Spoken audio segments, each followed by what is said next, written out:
तो इस एनिमे की शुरुआत होती है हमारे मेन कैरेक्टर की पिटाई से, जिसका नाम रिक ग्लैडिएटर होता है। एंड जो लोग रिक की पिटाई कर रहे होते हैं वो और कोई नहीं बल्कि इस दुनिया के 4 मोस्ट पावरफुल एडवेंचरर्स होते हैं, जो कि रिक से कहते हैं कि पिछले 2 साल में तुमने काफी इंप्रूवमेंट किया है एंड अब तुम उस ई रैंक एग्जाम को इजीली पास कर लोगे। इस दुनिया में माना जाता है कि अगर तुम्हें अपने सपनों को चेज करना है तो उन्हें कम उम्र में चेज करो, स्पेशली अगर तुम एक एडवेंचरर बनना चाहते हो। बट स्टिल कुछ ऐसे एडल्ट्स भी हैं जो कि अपने सपनों पर कभी भी गिव अप नहीं करते हैं, जैसे हमारा मेन कैरेक्टर रिक ग्लैडिएटर, जो कि अपने अर्ली 30s में है। रिक आज ई रैंक एडवेंचरर एग्जाम में रजिस्टर करने जाता है क्योंकि हमेशा से उसका सपना एक एडवेंचरर बनने का था। जैसे ही रिक रजिस्ट्रेशन टेबल पर जाता है तो वहां उसे उसकी पिछली जॉब की जूनियर अलीसा मिलती है। ये दोनों एक दूसरे से मिलकर काफी खुश होते हैं एंड अपनी पुरानी जॉब के बारे में बातें करने लगते हैं। बट तभी वहाँ एक शराबी आदमी आकर अलीसा को छेड़ने लगता है, लेकिन रिक उस आदमी को ठिकाने लगा देता है एंड अपने एग्जाम टिकट को लेकर वहां से चला जाता है। रिक इस एग्जाम में अकेला नहीं आया है, उसके साथ एक एल्फ लड़की भी आई है जिसका नाम रिनेट है। अब तुरंत ही E rank adventurous exam start हो जाती है और सबसे पहले सभी कंटेस्टेंट्स की मैजिक कैपेसिटी चेक की जाती है। और जब रिक अपनी मैजिक पावर चेक करता है तो उसकी मैजिक पावर सबसे कम होती है और कुछ लोग तो उसका मजाक भी उड़ाते हैं। बट जैसे ही रिक कमरे से बाहर जाता है तो वो क्रिस्टल रिक की मैजिक पावर के कारण टूट जाता है। रिक अब अगले टेस्ट में जाता है जहां सभी कंटेस्टेंट्स को एक ग्रीन स्लाइम बैग पर अपना सबसे स्ट्रॉन्गेस्ट अटैक करना था ताकि इससे उनकी ऑफेंसिव एबिलिटीज का पता चले।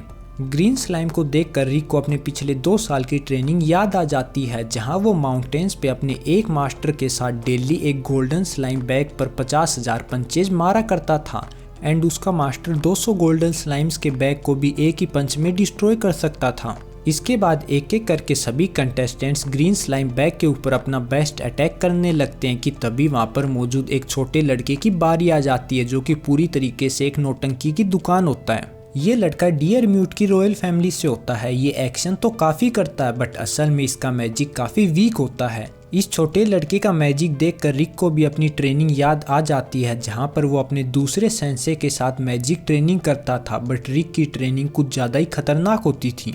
अगला नंबर अब रिक का होता है। रिक जैसे ही स्लाइम बैग की तरफ बढ़ता है कि तभी एक एग्जामिनर रिक की 32 साल की उम्र देखकर रिक को एडवाइस देता है कि अब उसे इस उम्र में एडवेंचरर नहीं बनना चाहिए। रिक एक बार तो हार मानता है बट तभी उसे अपनी हार्ड ट्रेनिंग याद आती है, जहां वो खून में लथपथ होने के बाद भी कभी भी गिव अप नहीं करता था। अब रिक जैसे अपना हौसला बुलंद कर स्लाइम बैग को पंच करता है तो वहां मौजूद सभी लोग पूरी तरीके से चौंक जाते हैं, क्योंकि उसका पंच स्लाइम बैग को पूरी तरीके से डिस्ट्रॉय कर देता है। एंड ना ही सिर्फ स्लाइम बैग डिस्ट्रॉय होता है बल्कि उसके सामने की जो दीवार होती है वो भी पूरी तरीके से टूट जाती है। इससे अगले राउंड में सभी कंटेस्टेंट्स को दूसरे मैजिशियन की मैजिक स्पेल्स को ब्लॉक करना था एंड इस राउंड में भी अगेन रिक सभी को चौंका देता है, क्योंकि रिक सिर्फ फर्स्ट नेचर मैजिक का ही यूज कर सकता था एंड अपनी सिर्फ इसी मैजिक के इस्तेमाल से वो हायर मैजिक स्पेल्स को भी इजीली ब्लॉक कर देता है। ये देख एग्जामिनर इरिटेट हो जाता है और रिक को संभल जाने के लिए बोलता है, क्योंकि अब वो अपनी मोस्ट पावरफुल स्पेल यूज करने वाला था। बट एग्जामिनर की हायर स्पेल को भी रिक फिर से अपने बेसिक मैजिक से डिफ्लेक्ट कर देता है एंड इसके बाद एक और रिटर्न एग्जाम देकर रिक आराम से रिनेट के साथ बैठा था, जहां वो दोनों एग्जाम के बारे में ही बात कर रहे थे कि तभी वहां पर वो ओवर एक्टिंग की दुकान वाला बच्चा फ्रीड डियरमूट टपक पड़ता है एंड फ्रीड वहां आकर रोने लगता है, क्योंकि इस एग्जाम में वो सभी लोगों की नज़रें खुद पर चाहता था बट रिक के कारण ऐसा हो नहीं पाया। अब वहाँ फ्रीड की बड़ी बहन आ जाती है और वो जब फ्रीड को रिक के कारण रोता हुआ देखती है तो वो रिक को सबक सिखाने के लिए उसे एक ड्यूअल के लिए चैलेंज करती है और रिक अननोइंगली उस चैलेंज को एक्सेप्ट भी कर लेता है। वैसे फ्रीड की सिस्टर का नाम एंजेलिका होता है। अब ये दोनों फाइट करने के लिए एक अरीना में आ जाते हैं, जहां एंजेलिका ये शर्त रखती है कि अगर वो इस ड्यूअल को जीत जाती है तो रिक को पूरी लाइफ के लिए उसका सर्वेंट बनना होगा। रिक यहाँ पर एंजेलिका की कोई शर्त सुन ही नहीं रहा था, बल्कि वो तो रिनेट से बात कर रहा था एंड जब उसे रिनेट से ये बात पता चलती है कि एंजेलिका एक बी रैंक एडवेंचरर है तो वो अपना पूरा कॉन्फिडेंस लूज कर देता है एंड कहता है कि वो इस मुकाबले को कैसे जीतेगा। एंड रिक ऐसा इसीलिए सोच रहा था क्योंकि वो ये बात खुद नहीं जानता था कि इस कॉन्टिनेंट की सबसे स्ट्रॉन्गेस्ट पार्टी के साथ ट्रेन करने के कारण अब वो कितना ज़्यादा स्ट्रॉन्ग हो चुका था। लेकिन एल्फ लड़की रिक को कॉन्फिडेंस देती है एंड उसे उसकी ट्रेनिंग याद करने के लिए कहती है, जिसके बाद रिक मुकाबले के लिए तैयार हो जाता है। अब तुरंत ही मुकाबला शुरू हो जाता है। लड़की अपनी बॉडी और तलवार को इन्हेंस करती है और अपना पहला अटैक रिक पर बिना किए उसके साइड से निकल जाती है। और वो ऐसा इसीलिए करती है क्योंकि वो रिक को चौंकाना चाहती थी एंड बताती है कि वो इस किंगडम की सबसे फास्टेस्ट फाइटर एंड सिर्फ कुछ ए रैंक एडवेंचरर ही उसके अटैक पर रिएक्ट कर सकते हैं एंड इसीलिए उसका nick name light speed Angelica है। अब की बार लड़की अपना डायरेक्ट अटैक रिक पर करती है, बट रिक के लिए उसकी फास्ट स्पीड ऐसे होती है जैसे कोई चींटी दौड़ रही हो, इसीलिए वो अटैक को आसानी से डोज कर जाता है। लड़की सोचती है कि शायद लक की वजह से रिक ने उसका ये अटैक डोज कर लिया था, इसीलिए वो तुरंत ही अपना दूसरा अटैक भी कर देती है। बट ये अटैक भी रिक के लिए काफ़ी स्लो होता है, लेकिन इस बार लड़की का पैर एक पत्थर पर फिसल जाता है जिसके चलते वो तेजी से गोल गोल घूमकर रिक पर कई सारे अटैक कर देती है। रिक इन सभी अटैक्स को डोज तो कर देता है, लेकिन डोज करने के बाद सोचता है कि इस लड़की की टेक्निक्स कितनी ज़्यादा टेरिफाइंग है, क्योंकि रिक ये बात नहीं जानता था कि इस लड़की ने ये गोल गोल अटैक जानबूझकर नहीं किया। एंड लड़की भी रिक को फूल बनाते हुए ऐसे दिखाती है कि जैसे ये अनप्रिडिक्टेबल अटैक उसने जानबूझकर किया था। एंजेलिका फिर से लड़ने के लिए तैयार हो जाती है और अब वो अपना सबसे फास्टेस्ट अटैक ब्लिंक स्टेप लोटा यूज करती है, जिसे वो एक बारी में सिर्फ 3 बार यूज कर सकती है। लेकिन ये अटैक भी रिक के लिए काफ़ी स्लो ही होता है, इसलिए वो इसे भी डोज कर जाता है। लड़की सेकंड टाइम फिर से ब्लिंक लोटा अटैक यूज़ करती है, जिससे रिक इरिटेट हो जाता है और सोचता है कि अगर वो लड़की को नहीं रोकेगा तो ये ऐसे इधर उधर कूदती रहेगी। इसीलिए जब लड़की अपना फाइनल अटैक करती है तो रिक भी अटैक करने के लिए तैयार हो जाता है, बट लड़की दोबारा एक पत्थर पर फिसलकर गिर जाती है। रिक इसे लड़की का पिछले अटैक की जैसे एक अनप्रिडिक्टेबल अटैक समझता है और जमीन पर एक जोरदार पंच कर देता है। पत्थर पर फिसलकर गिरने के कारण लड़की तो इस पंच से बच जाती है, बट अरीना में एक गहरा खड्डा हो जाता है। रिक का ये पंच देख लड़की काफ़ी टेरिफाई हो जाती है, क्योंकि अगर वो पत्थर पर फिसलकर नहीं गिरती तो ना जाने उसके साथ क्या होता। वो रिक से पूछती है कि आखिर तुम हो कौन। रिक कहता है कि वो तो बस एक फॉर्मर गिल्ड रिसेप्शनिस्ट है जो कि बस पिछले 2 साल से एक एफ रैंक एडवेंचरर बनने के लिए ट्रेन कर रहा है। अब रिक दोबारा से एंजेलिका की तरफ फाइट के लिए बढ़ता है, लेकिन वो डर के कारण सरेंडर कर देती है और ऐसे दिखाने लगती है कि जैसे इस बार वो रिक को इसीलिए छोड़ रही है क्योंकि उसने एंजेलिका के फास्टेस्ट अटैक को डोज किया था एंड ये विक्ट्री तुम्हारे लिए मेरी तरफ से बस एक तोहफा है। बट जैसे रिक एंजेलिका को ड्यूएल की शर्तें याद दिलाने लगता है तो वो वहाँ से बिना कुछ बोले तुरंत ही भाग जाती है। इस फाइट के बाद रिक अपने एडवेंचरस एग्जाम के फर्स्ट राउंड के रिजल्ट के लिए एक कमरे में जाता है, जहाँ वो थोड़ा सा तो घबराया हुआ था, बट वो फर्स्ट राउंड को पास कर जाता है। रिजल्ट के बाद जैसे ये दोनों कमरे के बाहर आते हैं तो हम देखते हैं कि उनके पास एक नया नौटंकीबाज आदमी आता है जिसका नाम राष्ट्र डीआर म्यूट होता है। राष्ट्र आते ही रियनेट पर लाइन मारनी शुरू कर देता है और उसे अपनी सेकंड वाइफ बनाने के लिए कहता है, लेकिन तभी रिक बीच में आकर कहता है कि रिनेट उसकी गर्लफ्रेंड है।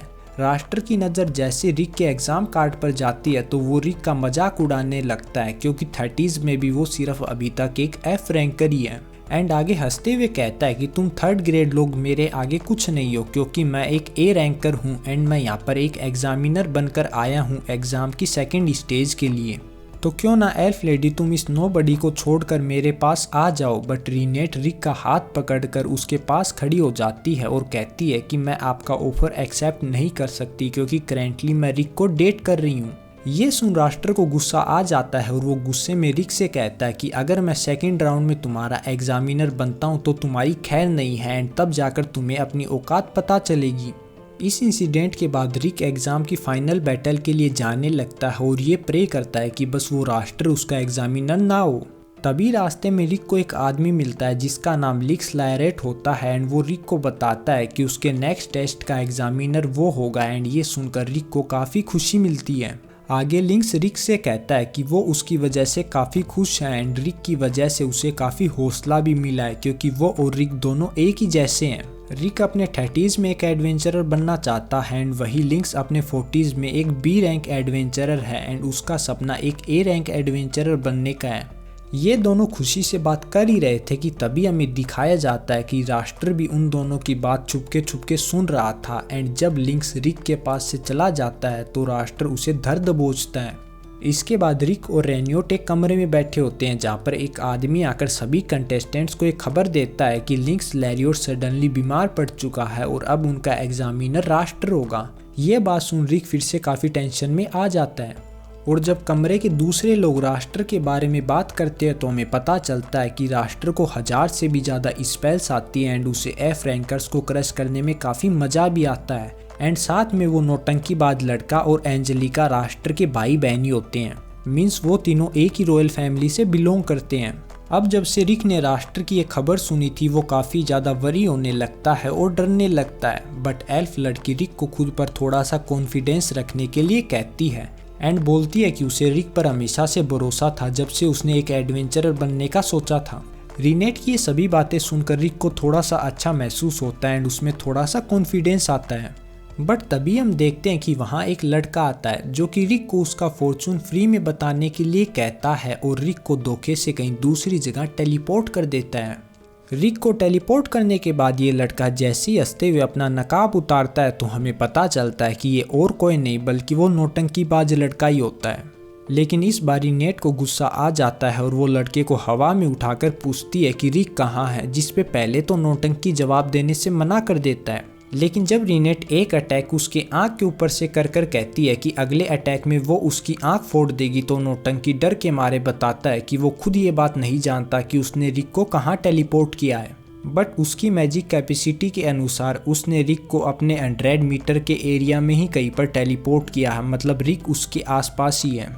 अब हमें रिक को दिखाया जाता है जो कि एग्जाम वेन्यू के पीछे ही है। वहाँ पर कुछ लोग आकर उसे घेर लेते हैं एंड बताते हैं कि उन्हें राष्ट्र ने भेजा है ताकि रिक एग्जाम में हिस्सा ना ले पाए एंड उनमें से कुछ लोगों की पावर ए रैंकर्स को भी टक्कर देती है।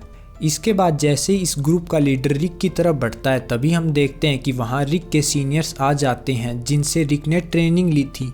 वो माउंटेन से नीचे आते हैं और रिक से पूछते हैं कि वो एग्जाम सेंटर की जगह यहाँ पर क्या कर रहा है। अपने सीनियर्स को वहां पर देखकर रिक राष्ट्र के भेजे हुए गुंडों को वहां से भाग जाने के लिए कहता है, बट तभी उनमें से एक ऑर्क पर अपनी तलवार से अटैक करता है, बट ऑर्क पर उसकी तलवार लगने के कारण उसकी तलवार एक शीशे की भांति टूट जाती है। वो गुंडा अब ऑर्क पर दोबारा अपने पंच से अटैक करता है, लेकिन इस बार ऑर्क उसके हाथ को पकड़ के उसके हाथ को तोड़ देता है। लेकिन ऑर्क का दिल इतना अच्छा होता है कि वो उस गुंडे के हाथ को दोबारा से हील भी कर देता है एंड साथ में उसे कुछ फाइटिंग टिप्स भी देता है। तभी दूसरे गुंडे बाकी 2 मेंबर्स पर भी अटैक करने की कोशिश करते हैं, बट उनमें से ये ब्लोंड बालों वाला लड़का अपनी सुपर AK-47 निकाल कर उन सभी को ठिकाने लगा देता है। और दूसरे लोग जब इस लाल बालों वाली लड़की पर अटैक करते हैं तो ये लड़की उन सभी का आग में तंदूरी चिकन बना देती है। इसके बाद उन गुंडों का लीडर इन तीनों को पहचान जाता है एंड बताता है कि ये तीनों एस रैंकर्स हैं। इस लाल बालों वाली लड़की का नाम एलिसिया ड्रैकवेल है, जिसे लोग डीमन चाइल्ड ऑफ रूइन के नाम से भी जानते हैं। ब्लोंड बालों वाले लड़के का नाम मिजेट एल्डवार्ड है, जो कि इस दुनिया का सबसे बेस्ट वेपन क्राफ्टमैन है एंड इसके पास जो टेक्नोलॉजी है वो इस समय से 1000 सालों के आगे की है। एंड फाइनली इस ऑर्क का नाम ब्रोजिएस्टोन एशरो है, जिसे लोग वाइज ऑर्क के नाम से भी जानते हैं। एंड ये तीनों इस कॉन्टिनेंट की सबसे स्ट्रॉन्गेस्ट पार्टी के मेंबर हैं, जिसमें सिर्फ एस रैंकर्स हैं। इनकी पार्टी का नाम द ओरिकैल्कम फिस्ट है एंड इस पार्टी में रीनेट एंड रिक भी है। अब जब रिक के ये तीनों सेंसे यहाँ पर संभाल लेते हैं तो रिक दोबारा से एग्जाम सेंटर में चला जाता है, जहाँ पर जब रीनेट रिक को देखती है तो वो नौटंकी लड़के को दीवार में फेंक देती है। रिक और रीनेट बात कर ही रहे थे कि तभी वहाँ पर मिस्टर लैरियोट खराब हालत में आ जाते हैं। लैरियोट रिक को बताता है कि उन्होंने कोई बीमारी के कारण एग्जाम का सेकंड राउंड नहीं छोड़ा था, बल्कि उन्हें राष्ट्र ने पीट कर एक कमरे में बंद कर दिया था ताकि राष्ट्र खुद उनकी जगह एक एग्जामिनर बन सके। आगे वो रिक से कहते हैं कि रिक तुम्हें इस एग्जाम को छोड़ना होगा, क्योंकि अगर रेस्टर ने मेरी ऐसी हालत कर दी थी तो ना जाने वो तुम्हारे साथ क्या करेगा। बट रेस्टर की इस हरकत से रिक को काफ़ी गुस्सा आ जाता है और वो लैरियोट को आश्वासन देके एरिना की तरफ गुस्से में चल पड़ता है, जहां रेस्टर पहले से ही मौजूद होता है। रेस्टर अरीना में सभी एफ रैंक एडवेंचरर्स को काफ़ी ब्रूटली क्रश कर रहा था एंड ऐसा करने में उसे काफ़ी मज़ा भी आ रहा था। तभी रीनेट भी अरीना में आ जाती है और वो वहाँ रिक की पुरानी कोवर्कर अलीसा से मिलती है, जिसे हमने सीरीज की स्टार्टिंग में देखा था। अब अलीसा भी रीनेट के साथ उनकी पार्टी के पास बैठ जाती है। फाइनली अब रिक अरीना में एंटर कर जाता है और रेस्टर एंड इन दोनों के बीच मुकाबला शुरू हो जाता है। मुकाबले के शुरू में रेस्टर रिक को डराने के लिए उसके सर के पास से फर्स्ट नेचर मैजिक आई शॉट फायर करता है, बट रिक इस अटैक से ना ही डरता है और इस अटैक पे ना ही कोई रिएक्शन देता है। यहाँ रिक इतना ज़्यादा शांत और कॉन्फिडेंट इसीलिए है क्योंकि रीनिएट ने रिक की फाइट से पहले उसे बताया था कि उसे अपनी फाइट के पहले मिनट अपने अपोनेंट को शांति से नोटिस करना है। रेस्टर दोबारा से रिक पर अपने फायर मैजिक से अटैक करता है, बट रिक का इस अटैक से बाल भी बाका नहीं होता है। अब रेस्टर के इन अटैक से अलीसा रिक के लिए काफ़ी ज़्यादा वरी हो रही थी कि तभी ओर्क अलीसा को बताता है कि इन छोटे मोटे अटैक से रिक का बाल भी बाका नहीं होगा, क्योंकि एक एडवेंचरर के 4 मेन कोर होते हैं: स्ट्रेंथ, डेक्सटेरिटी, माना कैपेसिटी एंड मैजिक कंट्रोल। इन 4 में से मैजिक कैपेसिटी को हमें यंग एज में ट्रेन करना होता है, वरना वो बिल्कुल भी ग्रो नहीं होती है। बट क्योंकि रिक ने एडवेंचरर की ट्रेनिंग काफ़ी लेट शुरू की थी, इसीलिए उसकी मैजिक कैपेसिटी बहुत कम है। इसी कारण हमने उसके बाकी 3 कोर को काफ़ी इनक्रेडिबली ट्रेन किया है। और अब इतनी कड़ी मेहनत के कारण रिक हमारी तरह ही एक एस रैंकर है, बट वो खुद इस बात को नहीं जानता है। एंड इसका कारण ये है कि भले ही रिक अपनी ट्रेनिंग में कितना भी अच्छा परफॉर्म क्यों ना करता था, बट ओर्क हमेशा से उसे कहता था कि इससे अच्छा तो एक एफ रैंकर भी कर सकता है, जिससे रिक को कभी भी अपनी ओरिजिनल पावर के बारे में पता ही नहीं चला। अब अरीना में राष्ट्र रिक पर धड़ाधड़ अटैक करे जा रहा था और वो फिर उसे 2 बोल्डर्स के बीच में पिचका देता है, बट रिक उन 2 बोल्डर के बीच में से ऐसे बाहर निकल कर आ जाता है जैसे वो 2 बोल्डर पत्थर के ना बनकर किन्हीं कागज के टुकड़ों के बने हों।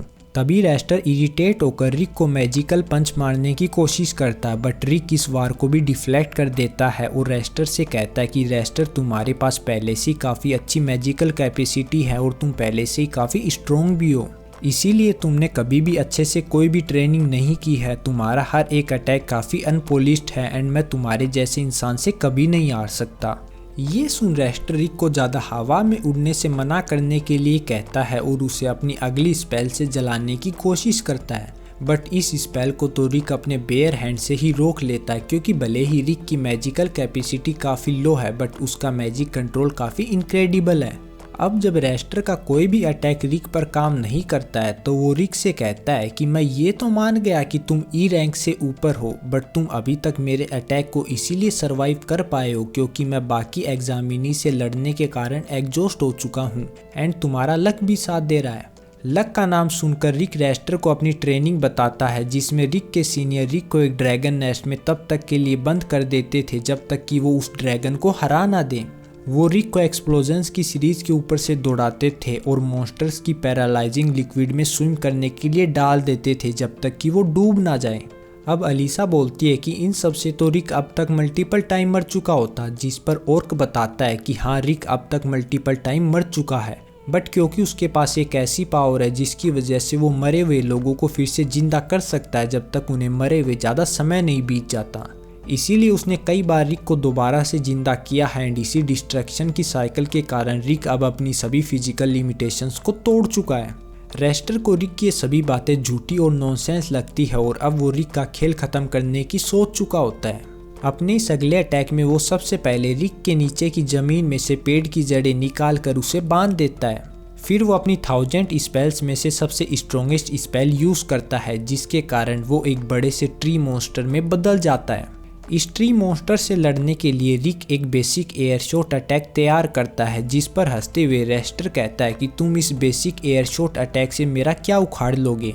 ये सुन रिक रेस्टर से पूछता है कि तुमने अपने इस मैजिक ट्री अटैक को कितनी बार प्रैक्टिस किया है, जिसके जवाब में रेस्टर कहता है कि मैं इस अटैक को क्यों बार बार प्रैक्टिस करूंगा, क्योंकि मैंने तो इसे सिर्फ कुछ ट्राई में ही मास्टर कर लिया था, मैं तुम्हारी तरह कोई लूजर नहीं हूँ।